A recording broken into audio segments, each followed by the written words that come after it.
G'day everyone, I'm Warwick Schiller and welcome to another Spreecast. This one will be the last one of the year. The last one we had was pretty exciting because we had an earthquake in the middle of it, so knock on wood, hopefully we don't have an earthquake during the middle of this one. Once again I have my friend the easy button right here. That was easy. For questions that are pretty simple.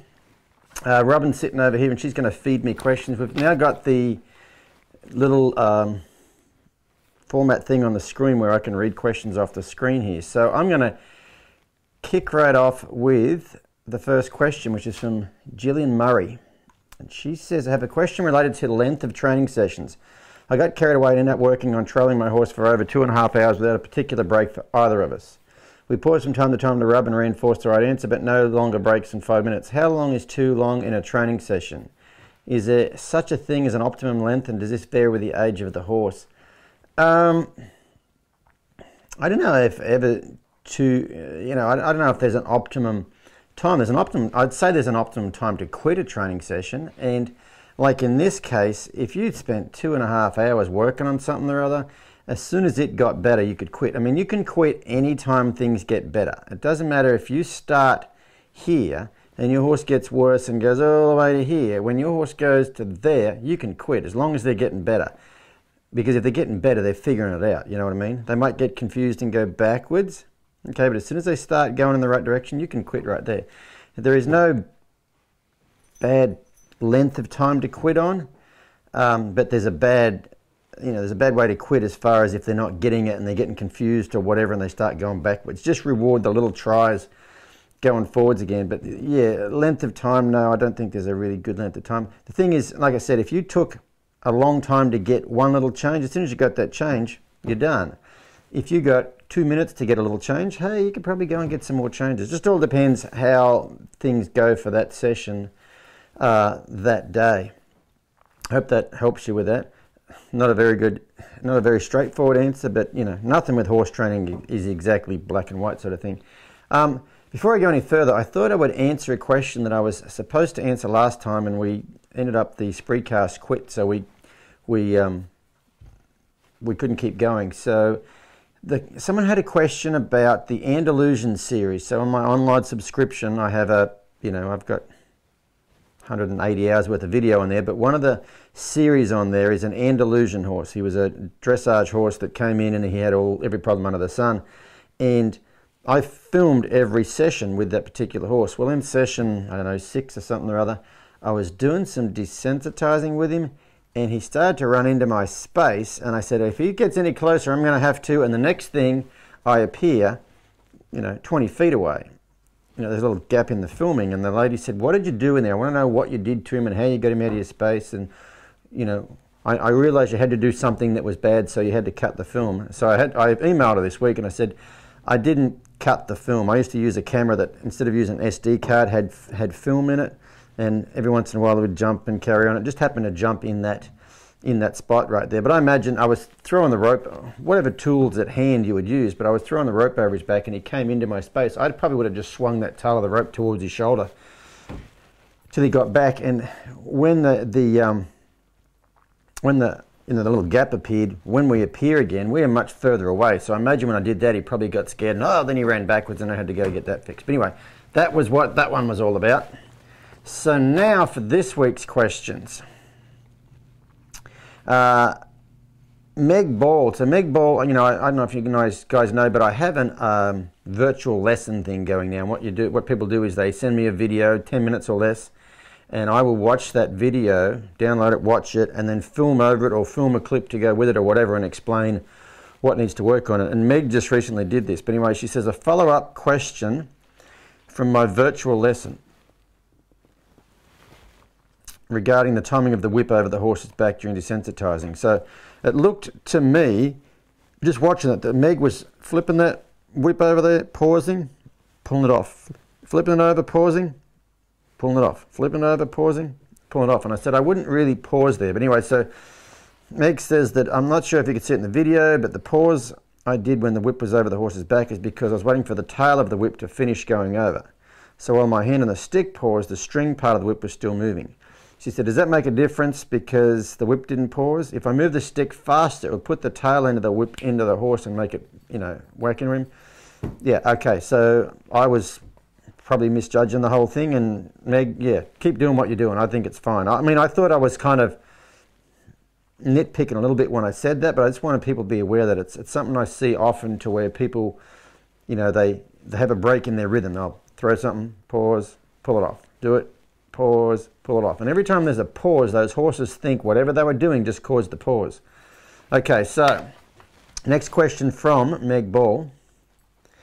She says, I've noticed that in your videos you pause and let the horse rest often. I've also seen at your clinics that you love to tell a good story. So I was wondering, if you're working with a horse doing some groundwork at home and it's not being videotaped, so there's no audience to tell a story to, do I pause as much? She said, I've been thinking about whether I go through things too quickly in the groundwork and should I add in more resting thinking time for the horse. I actually pause more when there's no one there, because I can sit there, you know, I'm not videoing, I can sit there for as long as I want. That's when I pull my phone out and I answer emails, call people, answer questions on Facebook or whatever. Yeah, resting those horses is just as important as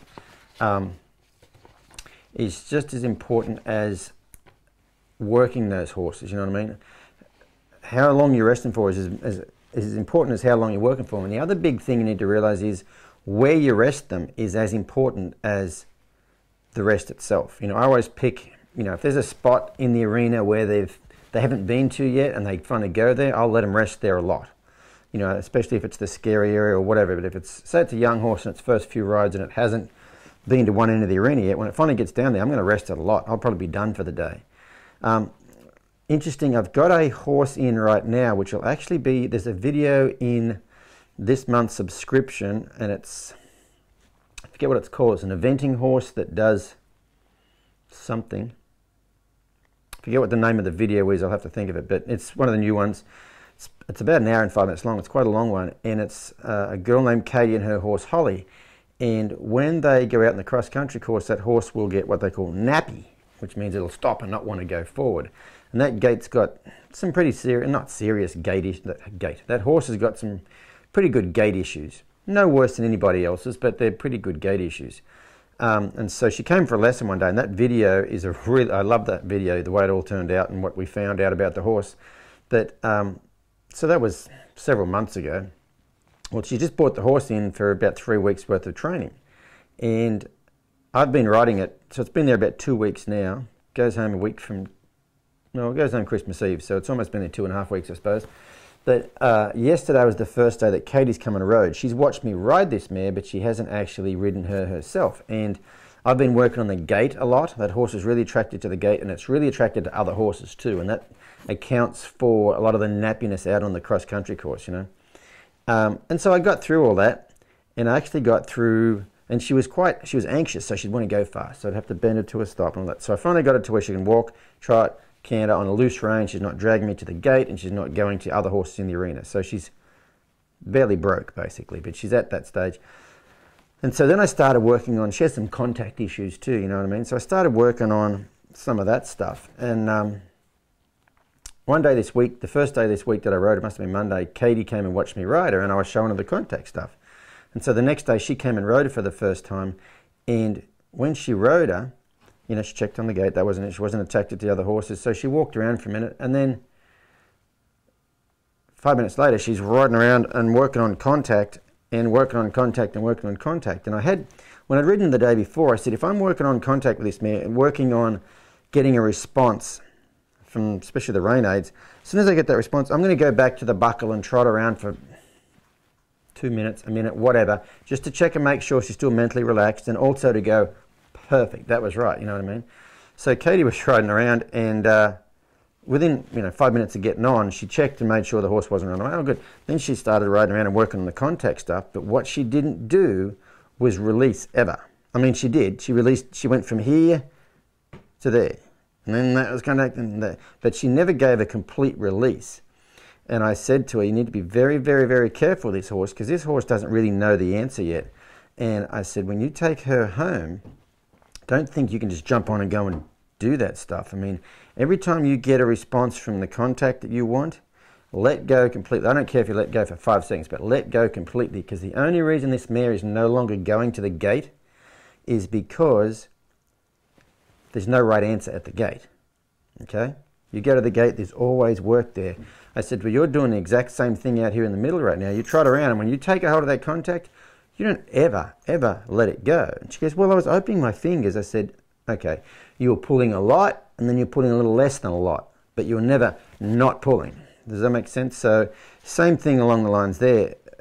Letting that horse rest in between things, just riding him around, is a big part of that. But anyway, good question, Meg.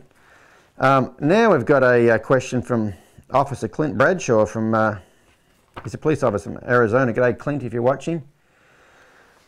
So Clint says, what would you do with a horse that, and this is a great question because I get this quite a bit. Not this exact question, this scenario. What would you do with a horse that really leans in at the canter while hooking on? The horse is counterbent while going around. She even fell on her side once. She doesn't maintain the canter very well. I've only just started working with this horse. Horse has very poor conditioning, and I'm not sure if this has something to do with it. I did ride her in the round pen, and she made small circles and didn't want to go out next to the fence. Thanks. And he says, I was only trotting her while riding. So, I don't know if you guys picked up the most important part here and why I hear this a lot. My horse has this problem. It does this. My horse does this. My horse does this. How would you fix it? Oh, I've only just started working with her. Does that make sense? It's not a problem if you've only just started working with it. You know what I mean? If I'd been working on this horse for, 3 weeks and it still goes around bent to the outside, it's a problem. But if you remember like the Andalusian series once again, when I first started hooking on with that one, he went around with his head to the outside and his shoulder to the inside looking out over the fence. And a lot of that bend like that is just lack of focus, So Clint, with this one, I wouldn't worry about it leaning at the canter, but you said it doesn't canter very well. Okay, forget the lean.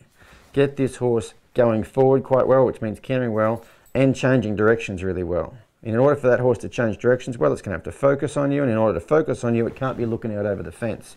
So that's one of those things that'll just take care of itself if you just take care of the little bits along the way. That's not something I would fix, like, oh, well, let's tie his inside front foot up and put a weight on the outside of his withers and it'll, you know what I mean? Nothing technical like that. I would just, continue onward and upward, and I think you'll be fine. Oh, I have another question up here. In the videos, you often say this isn't a bad horse or similar. This is from Carla Grayson. G'day, Carla. In the videos, you often say this isn't a bad horse or similar. Would you ever say a horse is bad? Good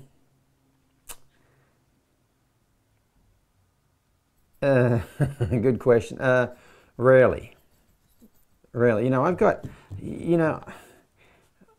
doing clinics and like demonstrations like at Equitana in Australia, I often will have a horse come in there and this horse will be completely out of control, can't stand still, runs all over the handler and carries on. And you handle that thing for 5 minutes and maybe not even touch it, just use the flag and some different things. And 5 minutes later, that horse is standing there completely asleep. It's never acted that way in its entire life. It's an off-the-track thoroughbred, it's an eventer or whatever it is, And right there, I say now, a lot of people, I said, see the problems this horse had when it showed up? A lot of people, if you went on any horse forum in the world, you go in there and say, my horse, when I take him new places, he gets all wound up. A lot of people would tell you, okay, he needs some magnesium, he needs rescue remedy, he needs grass hay, he needs whatever. And I'm always kind of poo-pooing that. Not that I think that's incorrect, but for the most part, I wouldn't change that first. But anyway, getting back to this question, you say this horse isn't bad or similar. You ever say a horse is bad? I've got several horses right now that, despite all the good training, and they've had long enough to make a change, a big mental change, been through all the stuff with them, and they're still reasonably, like they just can't focus, like more so than any horses I've really ever had. And those horses, I would say, you know what, I'd do some blood work on this horse and find out if this horse is deficient in something, because that's not the first thing I'm ever going to do, but the training hasn't taken care of it, you know what I mean?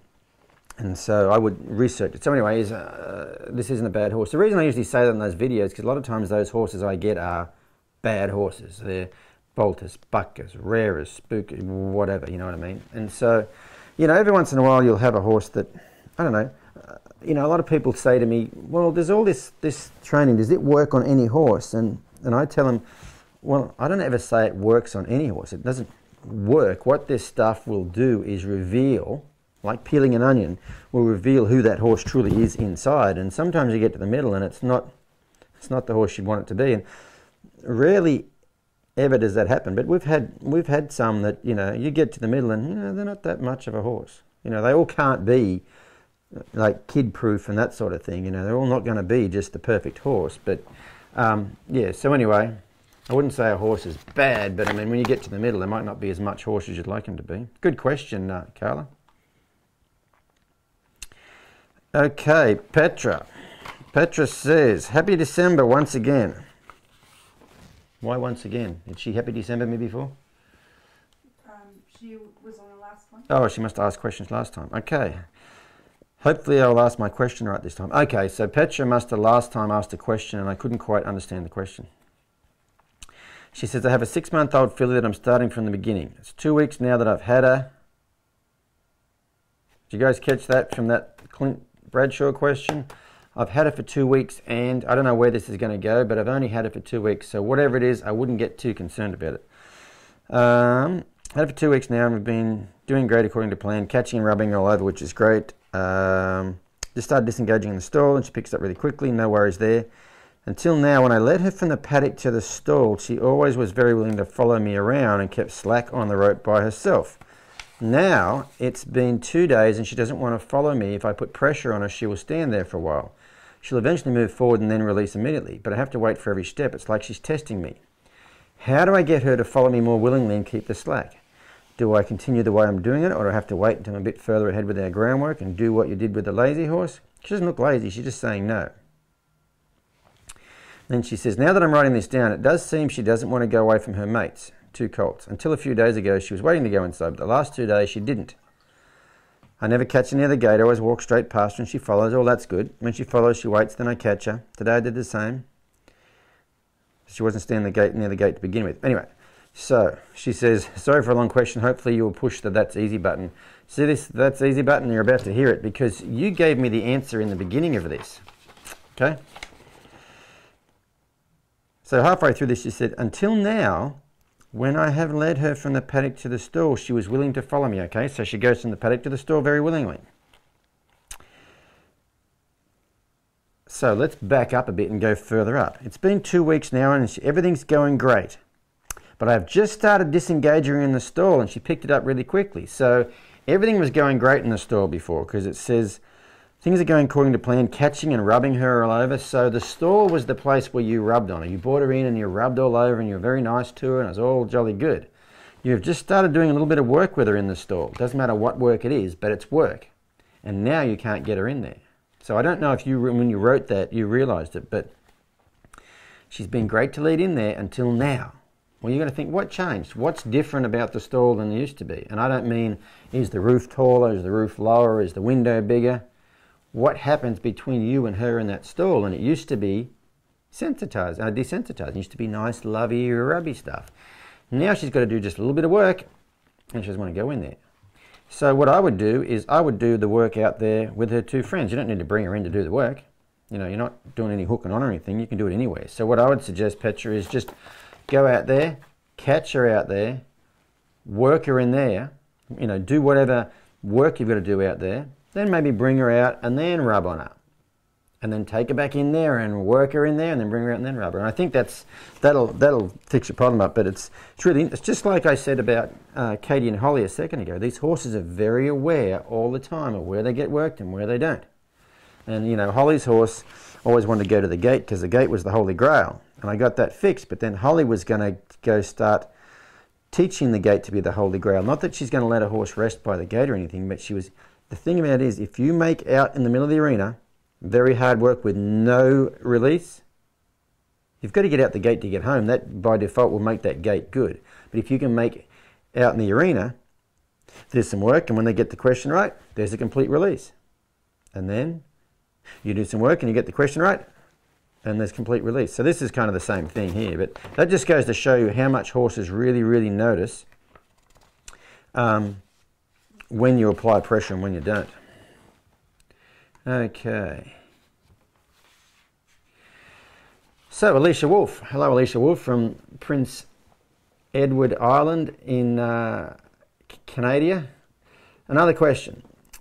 After you've fully completed all the groundwork with a horse, have you ever seen a horse that is still energetic that needs some time work before each riding?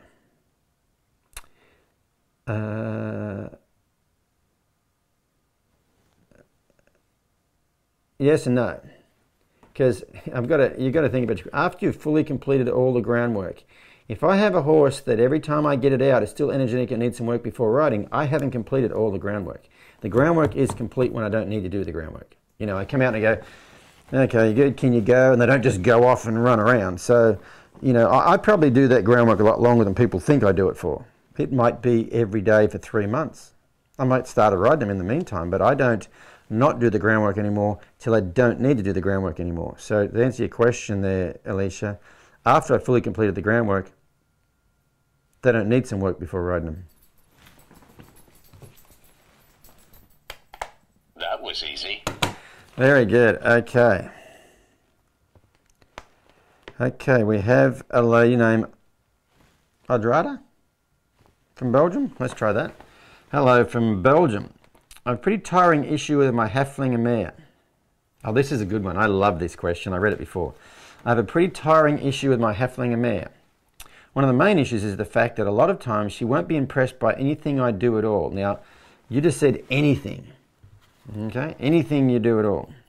She's gotten a bit better at it, but it's only if I give her direction first before shooing her away, and even then she still stops every now and again.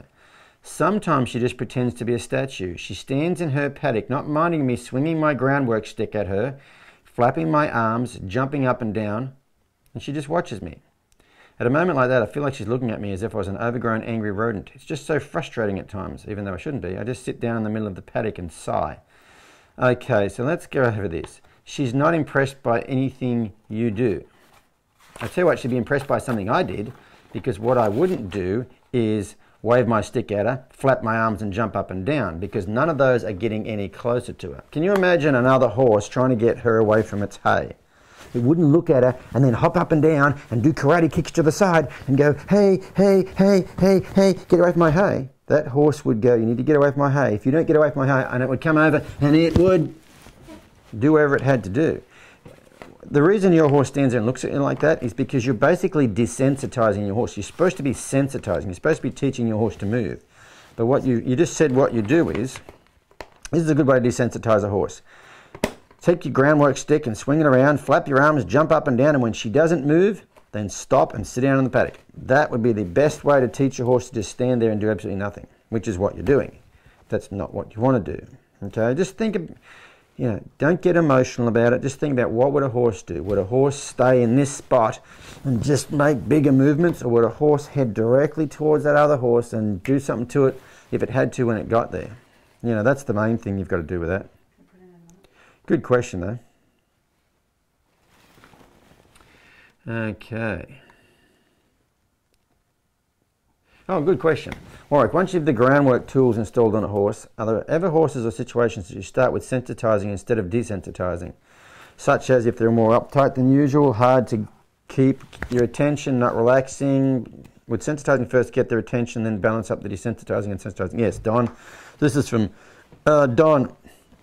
Very good question. Yeah, I do it, you know, lately I've done it a lot more. I've just had it, you know, the last round of clinics in Australia, there were horses there that were just so ignorant about things that, you know, there's no use desensitizing a horse that is not paying any attention to you. Okay? The horse you want to desensitize is one that's like, oh, what are you going to do to me? Okay? The one that is not even aware you're alive, there's no use desensitizing them. You have to get them moving, get them focused on you and get them aware you're alive. Then you can go and desensitize them. So yeah, I probably have been doing more of that lately, not because I've just decided to do it more, because I've had more horses that needed that. I've got 2 horses there right now. One of them is going to be on the, not this month, it won't be on the subscription, but probably next month, and it's a 3-year-old off-the-track thoroughbred eventing prospect. And, you know, she's one of those horses that if you stood on this side of her, she looked over there, and if you stood on this side of her, she looked over there and just wanted to walk all over the top of you. So, yeah, I started out that with her. Good question, but yeah, I'll do that quite a bit.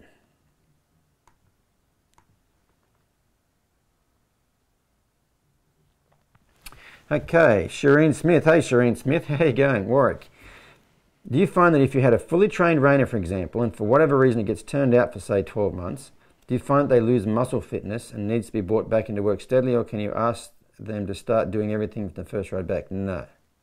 And she says, I'm not talking mental training or softness, I'm talking about physical muscle tone. Yeah, you would want to start all over again. They're not fit enough to do all the reining manoeuvres, they're definitely not fit enough to do it. I mean, you could probably turn them around a bit, and I mean, you could ride them around. You know, if they've been turned out in the paddock, they've been running around. But as far as like doing the really hard stuff, running and stopping really hard, you'll probably hurt something or other. And on that subject, a lot of people say, well, what? Not that I do the rein as much anymore, but do you have a fitness regime for the reining horses or any of your horses? And I said, no, not really, because the training of the horses is the fitness regime. You think about like eventing horses and stuff, how they have interval training, and you walk for this long and trot for this long, and then you come back and you walk and all that. If you think about starting these young horses, you start on the ground, start riding them, and you're disengaging them, and then you get them where you can walk, and then you bend into a stop, and then you get them to walk, and you bend into a stop, and up that's good. Then you'll trot for a bit, and then bend into a stop, and then you'll walk. And if the walk's good, then you'll trot, and then you bend into a stop, and you sit there, and you know that in itself is interval training. But I don't have a specific interval training thing. But the way you do things is pretty much interval training. Go to your chat. Can you see your chat? Can I see my chat? No. Nikki's asking a question on chat. Nikki's asking a question on chat. How would I find that on chat? No, it's not there. I don't know how to make you see the chat. I don't read it from here. I don't know how to make me see the chat. Okay.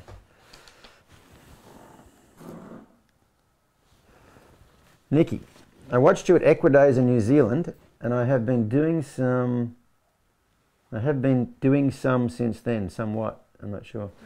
I've been doing some since then, in particular the part where you constantly changing direction and stretching your back to get the horse out of your space while leading. Yeah? That's no question then? No, keep going. Oh, there's a question. It finished with the horse taking smaller big steps following you out of your space. Okay, so this horse basically was just going, whoops. Horse was going, when I walked, it walked. If I walked fast, it walked fast. If I slowed down, it slowed down. Okay. I've been practicing this, but as soon as I stop changing directions, every few steps my mare moves beside me.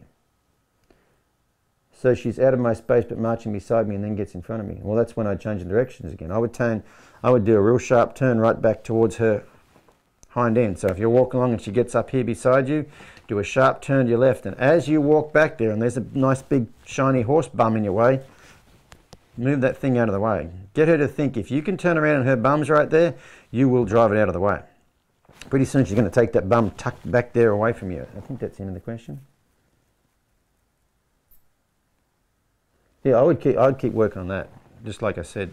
You know, the other thing you can do is like if you stop, she gets too close, you just take your lead rope and swing it. Just swing it behind you and move it back out of your way. Okay, dokie.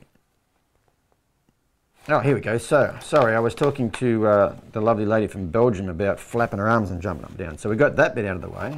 And then her next question says, she has, however, been doing good with her lateral flexion on the ground and at a halt when I'm on her, but I'm getting nowhere with the one rein stop. She starts turning lightly on the rein at a walk, but as soon as she knows I want her to stop moving her feet, she gets really stiff and stops moving. Yes, but she doesn't actually get soft at all. It's as if she braces herself and doesn't want to move her hindquarters while her nose is tipped in. Okay, so you've skipped a step.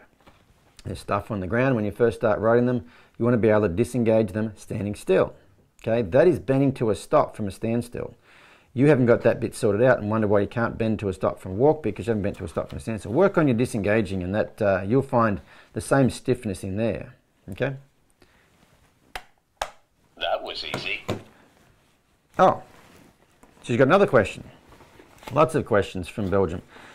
Last but not least, she's scared to death of horses in pastures I'm riding her towards. Now, this sounds like another Clint Bradshaw question, but anyway.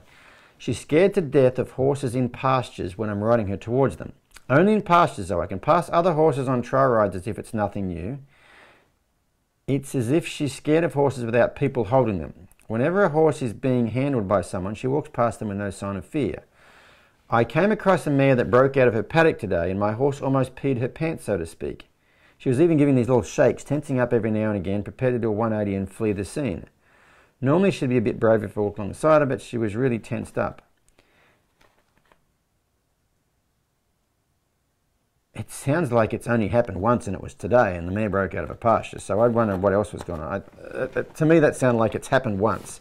The one horse that you've seen that was loose, your horse freaked out at it, but it just broke out of a pasture and it was running off. And so, yeah, if that's not quite right, if she does it to every horse, let me know and I'll give it some more thought. But it sounds like it's happened once, and it just so happened to be a horse that broke out of its pasture or something or other. What would it have been if that horse was ridden by a person wearing a blue hat? Your question would probably be, my horse is great with everybody except someone with a blue hat rides towards her, she gets scared of it. You know what I mean? Something happened once, it's not, you know, it might not even be what you think it is. Okay, got another question. The first time you take a horse out on the trail ride, is it better to go alone with other horses? Jade wants to know, is it better to go alone with other horses? Well, I know some really good horsemen that always take other horses with them. I personally don't. I have a lot of people that say to me, you know, my horse, when I go out on a trail ride, I can't get it to leave the other horses. And I will say to those people, so who taught it that? And they say, oh, no one taught her that. She came that way. And they will say, oh no, well, she didn't really. I'll say, so she came that way when you bought her. Oh no, well, I didn't buy her, I raised her. Oh, so, but you didn't teach her that? And they say no. And I say, so your first trail ride, you went out alone, didn't you? And they go, oh no, I went out with other horses. Okay, you taught this horse that trail rides means other horses. I personally don't take him on trail rides with other horses initially. But I personally don't take them on trail rides like you think trail ride. You're thinking, I'm going to go on a 2-hour trail ride and see the birds and the bees and the kangaroos or whatever country you live in. If I take a horse for a trail ride, it's because I'm going to spend a lot of time working on this thing, and no one wants to come with me because I'm not just going for a trail ride. I'm teaching my horse how to trail ride. You know, before you take a horse trail riding, you'd want to teach it how to trail ride. You know, in that video of mine, the 50-foot trail ride, I'll do that a lot. Well, no one wants to sit around and watch you do the 50-foot trail ride for an hour, but you know, the thing is, if you do the gait exercise and the buddy sour exercises on horses, and then do the 50-foot trail ride, usually you don't have too much problem on the trail. Doesn't matter what you do, whether there's 20 horses or no horses, but all those little pieces are part of teaching a horse to trail ride. Good question, Jade. Okie dokie. So Katie Williams says, I've been doing all of the groundwork videos on a subscription site. Ooh, good job, Katie. Through all the groundwork extensive, starting at video 1. I'm wondering, how do we teach our horses to move off the shoulder? I'm not sure what move off the shoulder means. Let me keep reading. Do the horses have to step over the front legs for the shoulder to move over, just like we would teach them to disengage? And they step over each hind legs as they're stepping over, the same process just with the front legs? Do you teach 2-year-olds to move the shoulders when going through your groundwork exercises? Well, you've done this. If you've been through all the groundwork exercises, you've already done this. When your horse is standing directly like this in front of you and you want to send them off in that direction, you point, step, swing, and right there they move their front feet over. They don't just walk off. Okay, they're not standing side onto you and you ask them to go and they walk. The first thing they do is yield their front end and then go. So if you've been doing all the groundwork, you have been doing it a lot. So do I teach 2-year-olds to do it? Yeah. Do I teach yearlings to do it? Yeah. Do I teach 20-year-old warm bloods to do it? Yeah. That's the moving the shoulders part. I mean, you can refine it later, but basically all you're doing is you get them, can you disengage? Can you move your front end? Then you go. You teach all those parts separately. That was easy. So Janae from Florida says, have any tips on how to better judge if and how well a horse is disengaging his hind end while under saddle? Because I can't really tell how Sonny disengages when I'm in the saddle. He does it much better on the ground. If you can't tell how well he disengages when you're in the saddle, how do you know he does it much better on the ground? I think what you mean is you can tell much easier on the ground. Wow, this is like E equals MC squared. There's a lot of things to the feel you get through your seat when a horse disengages well. But okay, Janae, think about this. Think about, does your horse take little steps or big steps? If your horse takes big steps, you feel that horse take it. I mean, think about the amount of time when a foot leaves the ground and when it lands, okay? That's one thing that's going to enable you to judge whether your horse stepped over behind, okay? If he moves laterally, if his hind end moves over laterally and it's a big step, he probably stepped over behind. If he moves laterally and it's a little quick step, let me put this down here a bit. If it takes that long, it's probably not a step over. If it takes that long, it's probably stepping over. If it's a big step, but you don't feel any lateral movement, you feel forward, he's probably not stepping over, he's just going forward.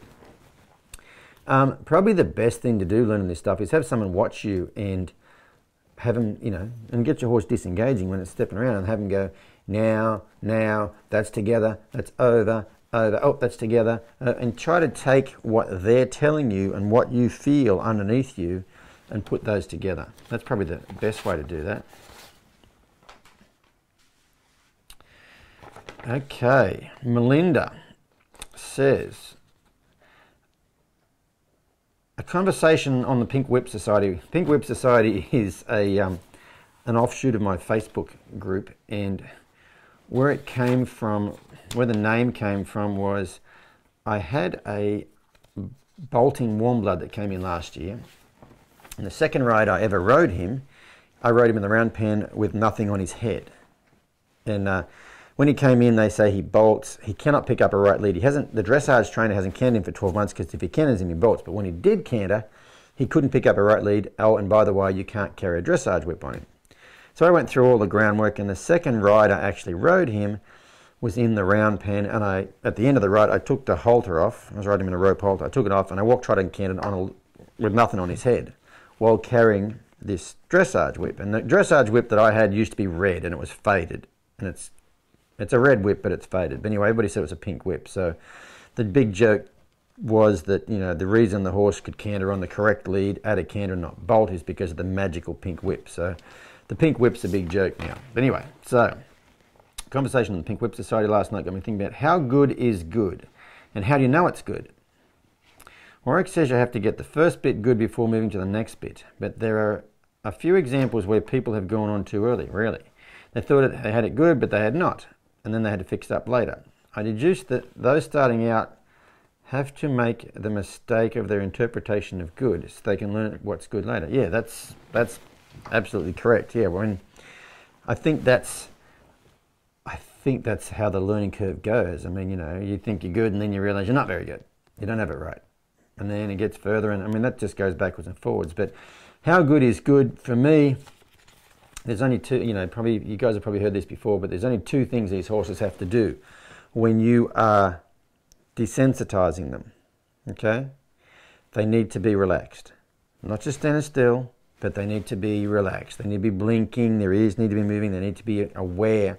So they need to be standing still and relaxed. And when you're sensitizing, anything has to do with them moving, they really need to be doing more than you. They can't be doing it sluggishly and leaning into your aid, whatever your aid might be. So yeah, so Melinda, that's there's your two answers right there, and that was another. That was easy. Easy button. I think I hit the easy button more tonight than any other night. Do I have any other questions, honey? Yes. Oh, I do? Yes. Oh, You okay. have lots more. Oh, really? Okay. It's just last time I think I talked for an hour and 15 minutes, and I don't really want to do that tonight. Yep. Not that I mind doing it, but I don't think people need to sit here and listen to me for that long. Okay, there you go. Put one up. Oh, you put one up.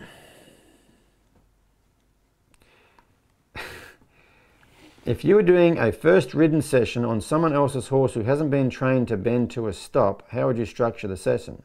Well, I would be training it to bend to a stop. And how do you do that? I'd get on and I wouldn't go anywhere till I could laterally flex it on both sides. And this is not the first ridden session on someone's horse who hasn't been trained to bend to a stop. The first ride on any horse that's never been ridden before, they don't know how to bend to a stop because they haven't been ridden before, so they don't know how to bend to a stop, do they?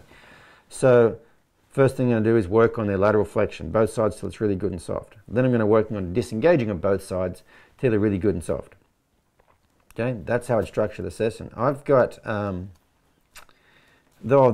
3-year-old off-the-track thoroughbred, a venting prospect that came in recently. She apparently rears up. I think the first 3 days I rode her was that right there. The first 2 days, actually, I got on and all I did was bend her head and get her to relax, and bend her head and get her relaxed. I mean, you know, it took me 2 complete sessions of not going anywhere. The third session, I think I started disengaging her. So, I mean, you know, so the session wouldn't be, you know, the session wouldn't be any different than any other horse.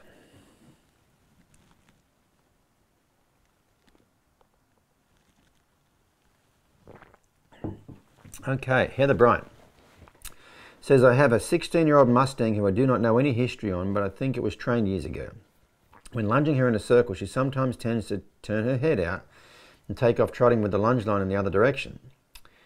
What can I do to get her to not run off in the pasture when I lunge her? She mainly does this at the trot and when trying to ask for the canter, which I can't get her to do. Okay, Heather, how's your disengaging? Because if they're going around and as soon as that head gets to the outside, that hip's pointing towards you, I'd step in there with your flag or whatever and disengage her.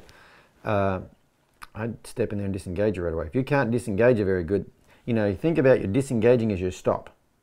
Okay, and I'm going to teach the stop before I teach the go. So before I get them to actually go, this is just like that last question with the bending to a stop. How do I get them to bend to a stop? Well, I bend into a stop from a standstill first to make sure I can do it there. Same thing here. You are going to get this horse to disengage well before you worry about getting it to go well.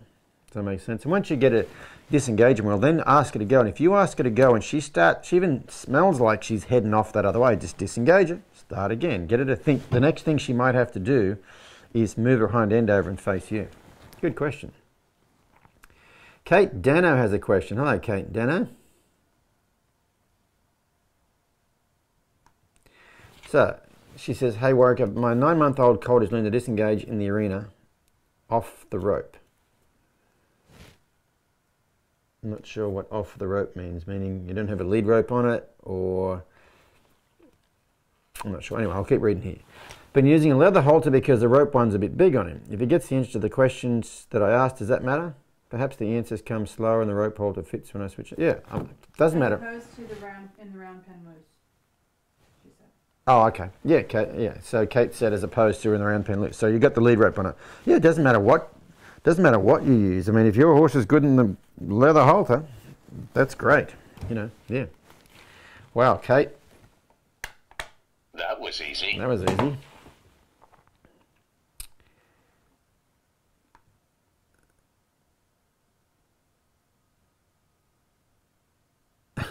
Okay, so we've got a Kevin. We've got a question not from Kevin Burney. Kevin Burney's typed the question in, but a lovely lady named MJ is having trouble logging on, and she wants to ask a question. So she has messaged Kevin to ask the question. So MJ is from Minnesota, somewhere back east there, and Kevin is from Wisconsin. Anyway, MJ wants to do dressage. Anyway, so she says, watching your Groundwork video on turn on the hindquarters. Groundwork video on turn on the hindquarters. Oh, moving the front end around.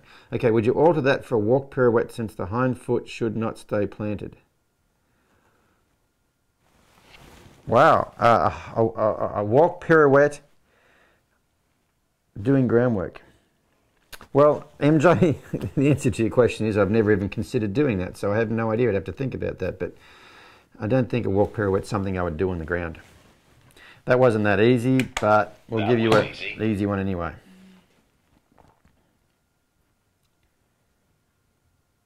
Okay, Mara has a question. Warwick, just after some suggestions on how to get my boy to let me into his right eye on the ground.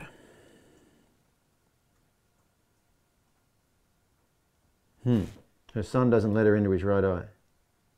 What? Her son. She said, my boy. Oh.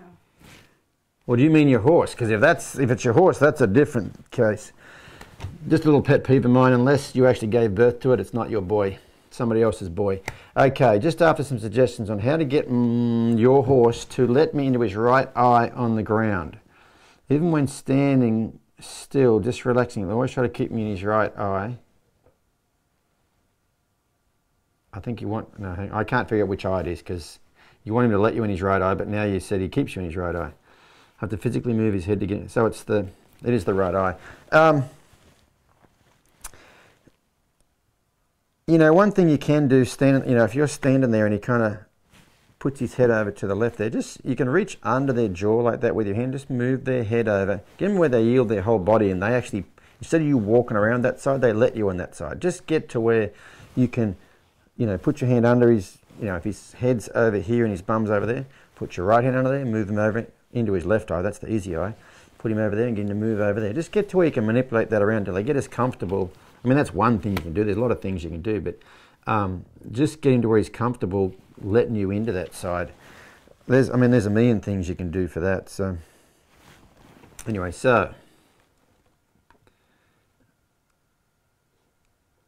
Alicia Wolf has a question. I posted a video of desensitizing with a flag with my yearling, and someone mentioned about being careful not to let the flag go over the other side of the horse.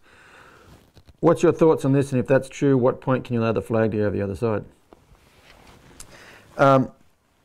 Well, if they're worried about the flag on the same side you're on, don't let it go over there, because if they're worried about it and they're jumping away from it, if it goes over that other side and they see that other eye, they will jump away from that flag and jump on top of you. When can you let that flag go over there? Oh, when they're decent with it on both sides. But the first thing I don't do is get that flag crossing over their backbone. So what point can you allow the flag to go over there? When they're good with it on both sides. When they're good with the flag out of this side and out of this side, then you can let it change eyes. But if the horse is not good with it, you're standing on this side here, and your horse is not good with that flag on this side, and then when you go around the other side, you let that flag come over and get into this eye, you're probably going to get jumped on. Good question though, Alicia, but yeah, that's what I would do there. Here's a catching question. Says, what is that? What's the difference between that and the rope? Alicia says. What's the difference between that and the rope? Oh, okay, so Alicia wants to know the difference between that and the rope. Okay. Well, this is pretty easy. Get a relatively unhandled horse and walk up to it and hold the rope up like this on one side of it. And then walk over there and hold a flag up like this on one side of it. And you'll find the horse is a whole lot more scared of the flag than it is of the rope. The rope's not really bothering that much. It's not so much that there's something on that side of them. It's a scary white thing or whatever that plastic thing is on that side of them. Carla Grayson has another question. Catching question. I board my horse. She's out in a 1 acre pasture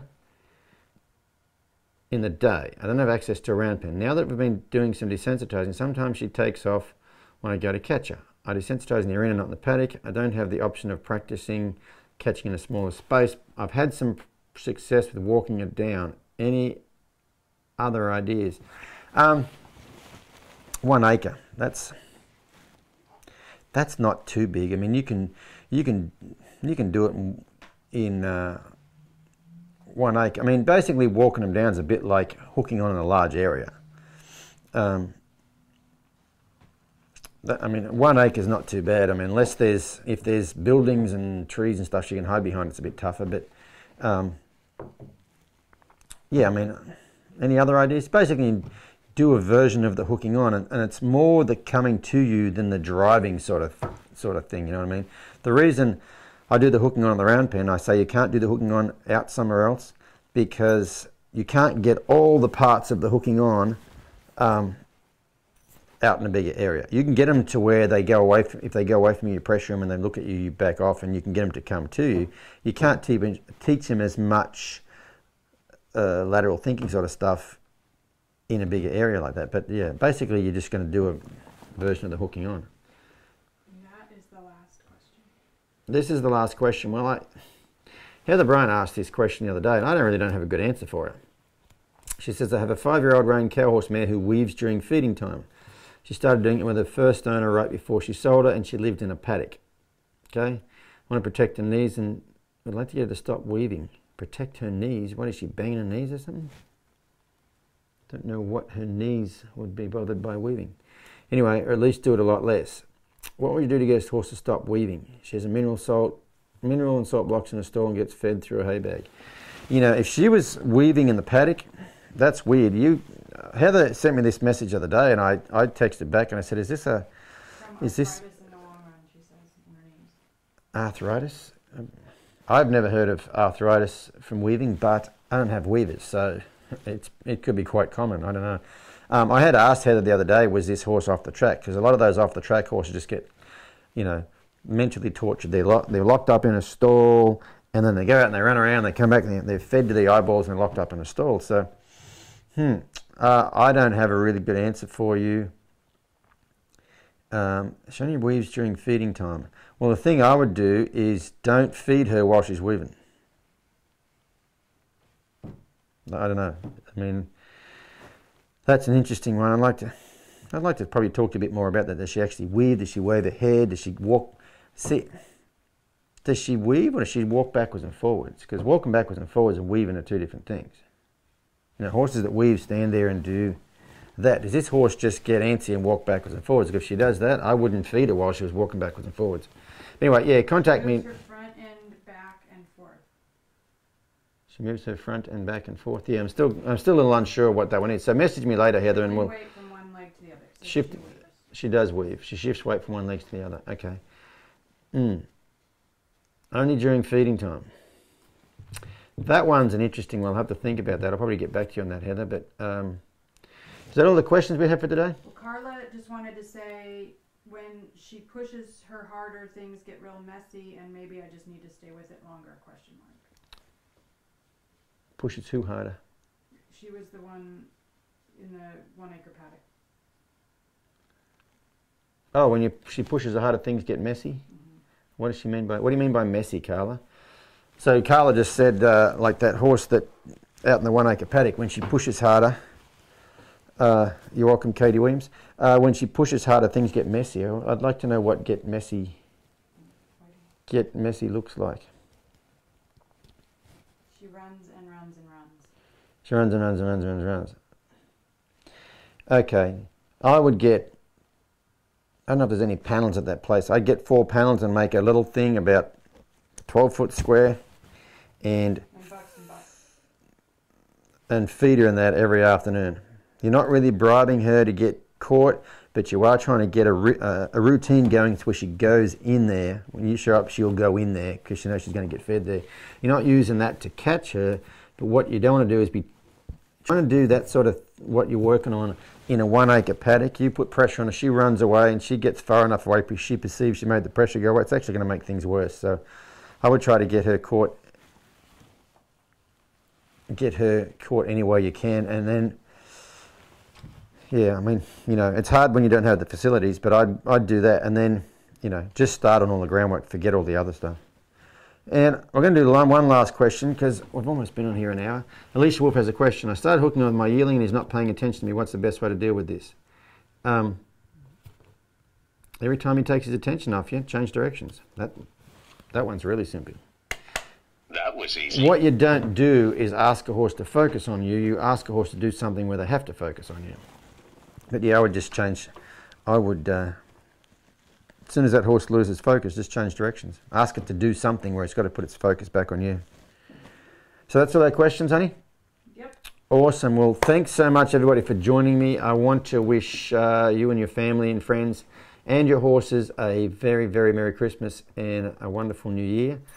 I am going to be in Texas for a week after Christmas, and then I'm going to be back for about 3 days, midweek, 3 days, and then I'm going to Australia to do some clinics. So I won't be able to do another of these spree casts until the end of January. So you may have a special Christmas present for all subscribers. But Robin says I may have a special Christmas present for all subscribers. So anyway, that sounds intriguing. But anyway, everybody have a great Christmas, and I'll see you back on a spree cast sometime late in January.